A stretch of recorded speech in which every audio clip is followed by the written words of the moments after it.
देखिए, मैं नौकरी के खिलाफ इसीलिए हूँ, नौकरी को करियर को पर्पस बनाने के लिए। वो फिर आपको उसी डब्बे के अंदर बंद कर देता है, उस डब्बे की छत आपकी लिमिट होती है।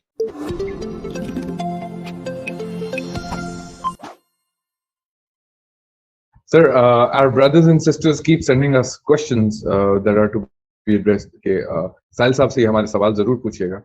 तो उस हवाले से I brought some questions for today's program. Starting with, sir, जो career counseling is a process. आपने 2 minutes की वीडियो में एक बच्ची के क्वेश्चन करने पे आपने उसे बताया था कि she should select her career keeping in mind कि वो क्या बड़ा करना चाहती है, कैसे ह्यूमैनिटी को सर्व करना चाहती है, या अपना किरदार फॉर द बिगर गोल कैसे अचीव कर सकती है। Keeping that in mind sir, फिर भी सिर्फ पर्सनालिटी टाइप्स में तो डिफरेंस होता होगा ना, जिसमें करियर की एक बड़ी लाइन है जो कि जिसमें से सेलेक्ट किया जाए। तो how do we identify that which career suits us the best? क्योंकि हमारी जितनी भी यूथ है, they face this problem while selecting their higher studies, while deciding what to do in their lives. Personality types जो है ना, वो basically इस तरह नहीं देखेंगे कि आपकी, this is a very technical keyword. Personality type का है, क्या है वो, किसी की साइकोलॉजिकल प्रोफाइलिंग जो है वो बड़ी क्रिटिकल होती है। कोई कराता नहीं है, एक अलग कहानी है, मगर लोग कर ही देते हैं, आपकी फीडबैक दे दे के आपको पता चल ही जाता है कि आपकी पर्सनालिटी टाइप क्या है। Otherwise you look back in your life consciously, आपको नजर आ रहा है कि यार कुछ ऐसी केमिकल रिक्वायरमेंट्स है जो मैं मैनिफेस्ट करता ही करता हूँ। सो कोई ऐसा नहीं होता कि मैं वॉरियर टाइप हूँ तो मैं आर्मी में चला जाऊँ, ऐसे नहीं होता। मुझे बहुत गुस्सा आता है तो मुझे आर्मी में जाना चाहिए, पुलिस में जाना चाहिए। This is not how personality types are configured by nature.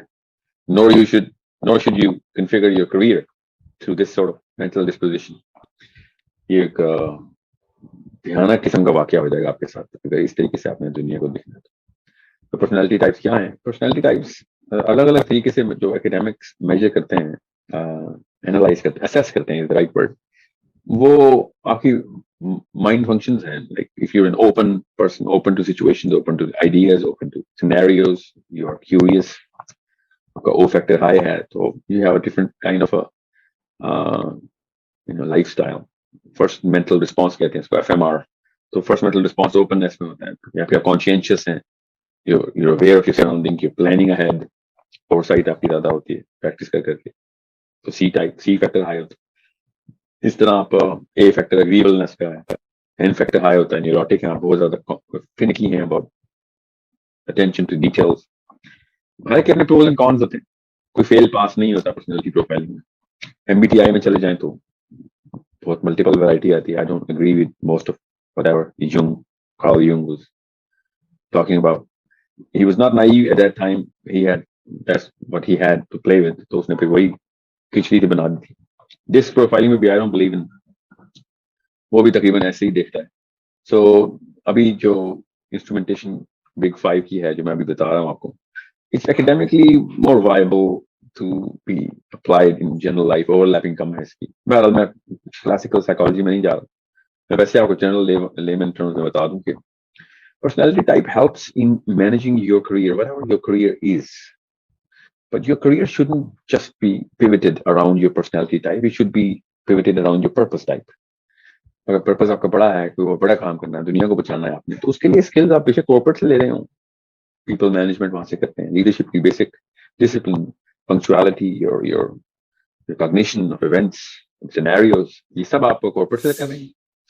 लेकिन मैं नौकरी के खिलाफ इसीलिए हूँ, नौकरी को करियर को पर्पस बनाने के लिए। वो फिर आपको उसी डब्बे के अंदर बंद कर देता है, उस डब्बे की छत आपकी लिमिट होती है।